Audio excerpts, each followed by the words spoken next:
बहुत भूल पदक्षेप नहीं मोदी बाबू देखो आज्ञा जो मैंने यही कम कर भारत सरकार तुरंत पदक्षेप नवा दरकार आ माने नुहे जे मोदी बाबू जो कम कले आमर बांग्लादेश प्रधानमंत्री शेख हसीना को जो आणिकी शरण देइचंती बा आमर भारत रे तांको रखिचंती एटा ठीक कले नहीं कारण देखंतु आज्ञा आमर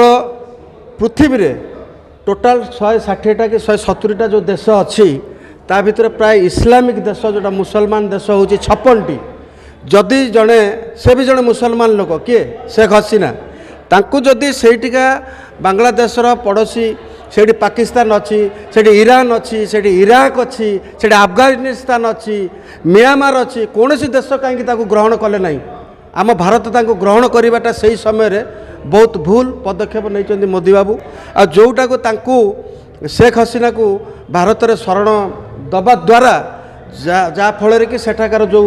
छात्र हुंतु बा सेठाकार जो टेररिस्ट मान हुंतु बा सेठाकार जो इस्लामिक लोक मैंने हुंतु बांग्लादेश से माने यही सब पोड़ा जला से शेष आम प्रभु जगन्नाथ मंदिर मठ ए किसी भी से माने छाड़िलेनी किंतु आर देखते आज्ञा प्रत्येक जिनिसर गोटे एव्री एक्शन आज ए रिएक्शन यहीटा से माने करदेले जे एटा गोटे बड़ काम करदेले सेटा नुहे ऊपर वाला गोटे सब जिनस देखुची आर बहुत शीघ्र तांको उपरे कार्यानुष्ठान ग्रहण कराहब बोली आमर भारत सरकार एवं अन्यान्य जो देश सब रहिला से सब लागिचंदी।